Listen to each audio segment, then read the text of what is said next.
Hello বন্ধুরা, আশা করি এতক্ষণে তোমরা বুঝতে পেরেই গেছো আজকে আমাদের গন্তব্যস্থল হচ্ছে রামপুরহাট জাংশন। আর আজ আমরা যাব তারাপীঠ। তার সাথে তোমাদের সাথে শেয়ার করব খুব খুব খুব কম খরচে তোমরা কিভাবে দুটো দিন তারাপীঠকে ঘুরে দেখবে, থাকবে বামার দেশে মায়ের সাথে। তাহলে চলো আর দেরি না করে ভিডিওটা স্টেশন থেকেই শুরু করা যাক। বৃহস্পতিবার সকাল 11:35 ব্যান্ডেল থেকে ট্রেন ধরে আমরা চলে এলাম রামপুরহাট। এবার রামপুরহাট স্টেশন থেকে আমরা শেয়ার গাড়ি করে চলে যাব তারাপীঠ মন্দিরের কাছে। আর তারাপীঠ মন্দিরের সামনে নামলাম, আমাদের এখান থেকে টোটো ভাড়া নিল 200 টাকা। তারপরে আমরা চলে এলাম রেস্টুরেন্টে, এখানে আমরা একটু কিছু খাবো বলে। এটা কিন্তু মন্দিরের একদম কাছের একটা রেস্টুরেন্ট। মন্দির তোমরা ওখানে জিজ্ঞেস করবে কাউকে মন্দির কোথায়, তো মন্দিরের গলিটা যেই দেখবে আর তোমরা কিন্তু ঢুকেই কিছুটা দূরে এসে এই রেস্টুরেন্টটা পেয়ে যাবে। এখানে কিন্তু খাবার দাবার বেশ ভালো। এখনো খাবার আসেনি, খাবারের জন্য বসে আছে। দেখি কখন আসে। বলতে বলতে আমাদের ধোসা এসে তো আমি এখানে নিয়েছি এক প্লেট এগ নুডলস, সেটাই আমি এখন এখানে খাচ্ছি। ধোসা বাবু এখানে খাও খাও খাও। তো খাই খেয়ে বলি। হ্যাঁ,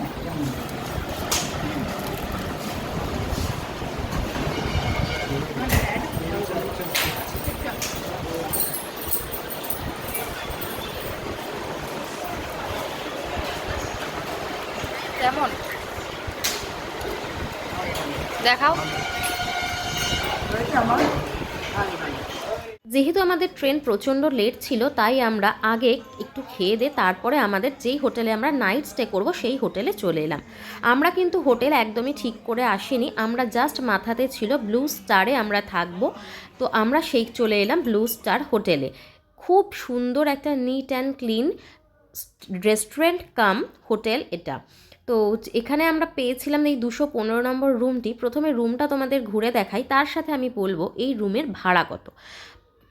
প্রথমেই দেখো, এইখানে ঢুকতেই তোমরা দেখতে পাবে এরকম একটা বেড, যেটাতে কিন্তু অনায়াসে 3 জন বা 4 জন তোমরা শুতে পারবে। ব্যাচেলার হলে তো 4 জন আরামসে শোয়া যাবে। সাথে রয়েছে টিভি, মিরর, একটা রুমে যা যা এসেনশিয়াল জিনিস দরকার হয় সবই রয়েছে। নন এসি এসি দুটোভাবেই এই রুমটা কিন্তু অ্যাভেলেবেল।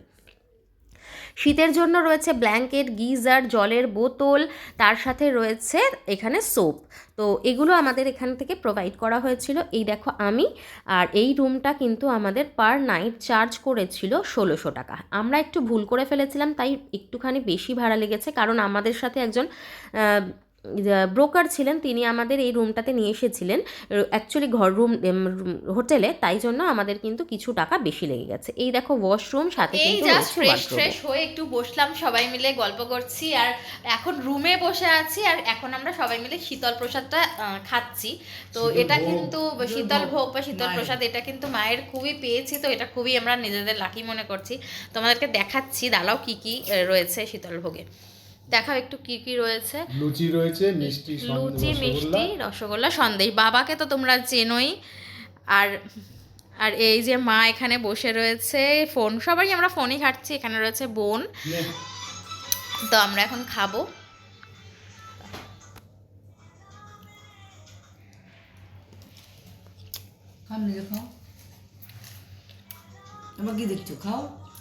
চলো দেখা হচ্ছে। তো একটুখানি রেস্ট নিয়েছিলাম, সন্ধেটা আমরা ঘুরে দেখেছিলাম, মায়ের শীতল প্রসাদ পেয়েছি। এই মায়ের শীতল প্রসাদটা কিন্তু ভীষণই একটা দারুণ একটা সৌভাগ্যের ব্যাপার পাওয়া, কারণ সন্ধ্যা আরতির পর মায়ের ভোগ, এই ভোগটা সবাইকে দেওয়া হয়, আর এটা কিন্তু শীতল ভোগ নামেই পরিচিত।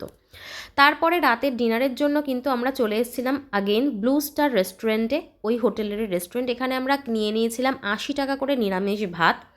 যেহেতু আমরা পরের দিন পুজো দেবো, যে মনের একটা ব্যাপার থাকে, তো তাই আমরা নিরামিষ থালি নিয়েছিলাম। 3টে থালি নিয়েছিলাম, সেটাতে আমরা অনায়াসে 4 জন খেতে পেরেছি। এগুলো কিন্তু সব পরে আবার পাওয়া যায় চাইলেই। খাবার যে খুব সুস্বাদু সেটা আমি বলবো না, কিন্তু ঘরোয়া একটা খাবার যতটা মানে যেরকম হওয়ার দরকার এখানে কিন্তু সেরকমই এনারা প্রোভাইড করছেন, আর সত্যি কথা খুব যত্ন সহকারে প্রোভাইড করছেন। ঘুম থেকে উঠে সোজা স্নান টান করে রেডি হয়ে আমরা চলে এলাম মায়ের মন্দিরে। আর এখন তোমাদের আমি যেটা দেখাবো সেটা হচ্ছে মায়ের মূল মন্দির। আমরা আমাদের একজন চেনা পরিচিতর কাছ থেকে পুরোহিত মশাইয়ের মানে পান্ডা যিনি, ওনার নাম্বার নিয়ে ওনার সাথে কন্ট্যাক্ট করেছিলাম। আমি ওনার নামটা এখানে মেনশন করে দেবো, কন্ট্যাক্ট নাম্বারও দিয়ে দেবো। তোমরা যদি চাও ওনার সাথে কন্ট্যাক্ট করে নিতে পারো। ভীষণ ভালোভাবে পুজো দিতে পারবে, বিশ্বাস করো আমি ভীষণ ভালো করে পুজো দিয়েছি। আর ভালো মানে কি বলবো, খুব শান্তিতে পুজো দিয়েছি। আমরা এখানে ভিআইপি লাইনে পুজো দিয়েছিলাম, তাই আমাদের 300 টাকা করে পার হেড লেগেছিল। আর তোমরা ওনাকে পান্ডাকে যেটা দেবে উনি সেটাই নেবেন, আমাদের এরকমই হয়েছে। আর যদি তোমরা জেনারেল লাইনে পুজো দিতে চাও তাহলে কিন্তু জেনারেল লাইনে পুজো দিলে কোনো টাকাই তোমাদের এখানে লাগছে না।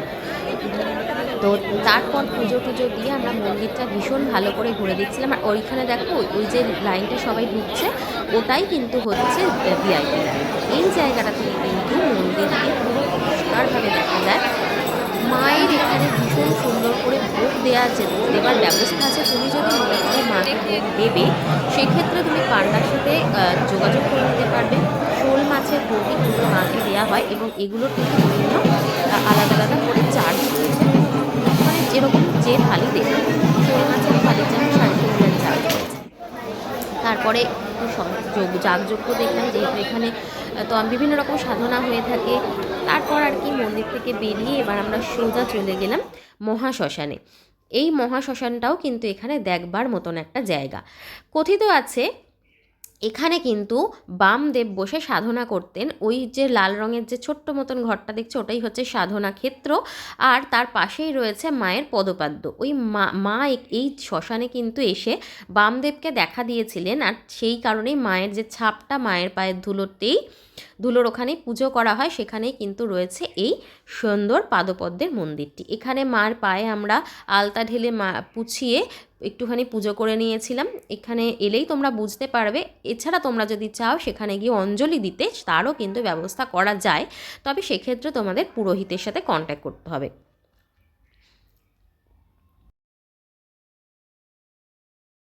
তো আমরা বামাখ্যাপার সমাধি যেখানে তৈরি হয়েছে সেখানে দাঁড়িয়ে আছি।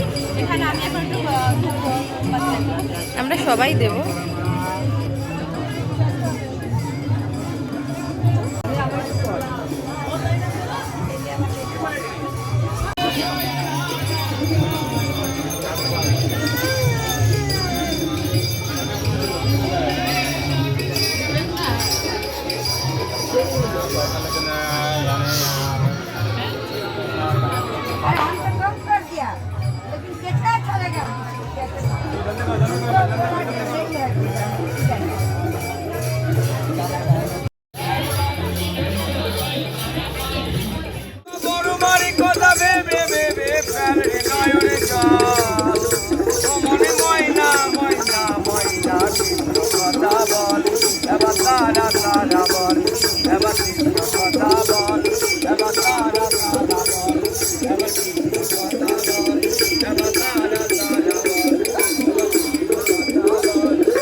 পুজো শেষ, মহাশ্মশান ঘোরা শেষ।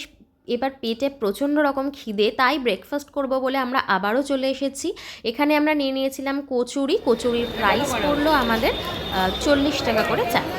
তো ভালোই লেগেছে। তারপরে একটু চা খেয়ে আমরা একটু বেরোবো ঘুরতে, কারণ আমাদের বিকেল 5টার ট্রেন। আর আমরা এখন চেক আউট করে দিচ্ছি হোটেল। সকাল 12টার মধ্যেই তোমাদেরকে, বেলা 12টা অ্যাকচুয়ালি, চেক আউট করে দিতে হবে। তো বেরিয়ে পড়েছি আমরা ঘুরতে। আমরা ঘুরতে বেরিয়েছি একটা টোটো করে, যেহেতু আমাদের হাতে অনেক টাইম ছিল না, তাই আমরা বামার বাড়ি ঘুরে আবার ট্রেন ধরবো। তো এই হচ্ছে এখানে বামার বাড়ি ঢোকার মুখেই রয়েছে মা বিল্লবাসিনীর মন্দির। এই মন্দিরে মায়ের সাথে দেখা করে মাকে একটু প্রদক্ষিণ করে আমরা বামার বাড়িতে ঘুরবো। তার আগে তোমাদের বলে দিই, তোমরা যদি হোটেল থেকে কোনো টোটো বা রিজার্ভ করে ঘুরতে চাও তাহলে কিন্তু তারাও তোমাদের 7টা মন্দির দেখাবে। কেউ 300 টাকা চার্জ করে, কেউ 350 টাকা চার্জ করে। সেক্ষেত্রে তোমরা কিন্তু একটু দেখে নিতে পারো, একটু বার্গেন করলে ওরা কিন্তু একটু কমও নিতে পারে। তো তোমাদের সব হোটেলের বাইরেই কিন্তু টোটোওয়ালা আছে। এত অপূর্ব একটা জায়গায় এসেছি, ভীষণ ভালো লাগছে। দেখো চারিধারটা এত অপূর্ব, যে মনেই হচ্ছে না এখানে মানে থেকে যাই মনে হচ্ছে, এত ভালো লাগছে। বিল্লবাসিনী মাকে দর্শন করলাম, সে তোমরাও দর্শন করলে। এখন আমরা যাচ্ছি হচ্ছে বামদেবের বাড়ি। তো চলো বামদেবের বাড়িটা তোমাদেরকে ঘুরে দেখাই। আর এত পরিবেশটা সুন্দর, মানে ভাষায় প্রকাশ করা যাচ্ছে না, কি শান্তি, একটা দারুণ সুন্দর একটা জায়গা, খুব ভালো লাগছে। তো আমি তোমাদের মধ্যে আমার একটু ব্যাক সাইড দিয়ে দেখাই। এইটা হচ্ছে মামার বাড়ি, তো ওখানেই আমরা যাব। তোমাদেরকে আমি এবার ব্যাক ক্যামেরাতে দেখাচ্ছি। তো মা বাবা এসেছে, ঢুকছে, দেখো। আর এটা হচ্ছে মামার বাড়ি। আগে বাড়িটা তোমাদেরকে ভালো করে দেখাই। সুন্দরভাবে চাল করা, এত সুন্দর ঘরটা। এইটা হচ্ছে ওনার বাড়ি, অ্যাকচুয়াল বাড়ি, যেখানে উনি থাকতেন। আর এখান থেকে উনি তারাপীঠ যেতেন মায়ের কাছে, যেটার দূরত্বটা হচ্ছে 3 কিলোমিটার। দেখো জাস্ট জায়গাটা। তো ঘোরা আমাদের কমপ্লিট হয়ে গেছে। এখন আমরা ফিরবো আমাদের আবার নিজেদের বাড়ির দিকে। মাকে ছেড়ে যেতে মন চায় না, কিন্তু কি করব, তবু আমাদের যেতে হয়। তো চলো আমরা আবার টোটোতে উঠে পড়েছি। আর এই যিনি আমাদের টোটো চালক ছিলেন, উনি আমাদের মন্দির থেকে, এই মন্দিরটা মানে তারাপীঠ মন্দির থেকে বামার মন্দির ঘুরিয়েছেন আর রামপুরহাট স্টেশনে ছেড়েছেন। আমাদের ভাড়া নিয়েছেন মাত্র 200 টাকা। আজকের ভিডিওটা তোমাদের যদি ইনফরমেটিভ লাগে, প্লিজ একটা লাইক, শেয়ার আর সাবস্ক্রাইব করে দিও। আর নেক্সট ভিডিওর জন্য ওয়েট করো। দেখা হচ্ছে পরবর্তী ভিডিওতে। ততক্ষণের জন্য টাটা। সবাই ভালো থেকো, সুস্থ থেকো আর আমাকে অনেক অনেক ভালোবাসা দিও।